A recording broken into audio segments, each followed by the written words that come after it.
All right, so are we stressing out because there are people going against us, whether in our own family or in the workplace or the community, extended family, whoever it is? And we hear people coming and telling us, for sure, so and so is against us. How are we to respond to this? Whether it's in our mind, talking to us, there's people against us and we are getting stressed out. The Bible clearly says, what shall we then say to these things? What shall we then say to these things?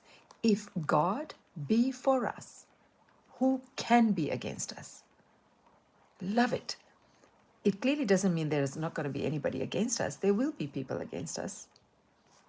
Be assured of that one. But it says, if God be for us, who can really be against us? Can they win against us? Can they overcome us? No. And love the next verse too. He that spared not his own son, but delivered him up for us all. Right? God gave his own son. That was the most difficult thing to give. He did not spare his own son. He delivered him up for us all.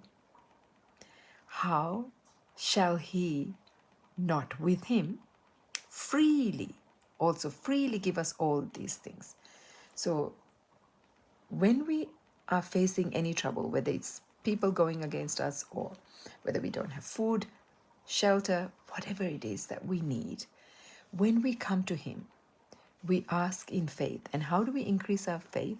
With promises like this that clearly says, when God gave the hardest thing to give, why are we afraid to ask for other things? Because the Bible clearly says, how shall he not? In other words, how can he withhold those promises? He can't help himself. He just wants to give and freely give us all things, it says. Love this verse. So whatever it is that we need, we ask him because we trust and we believe. He gave us the hardest gift to give his own son, right? He did not spare him. Therefore, he will also freely give us all things.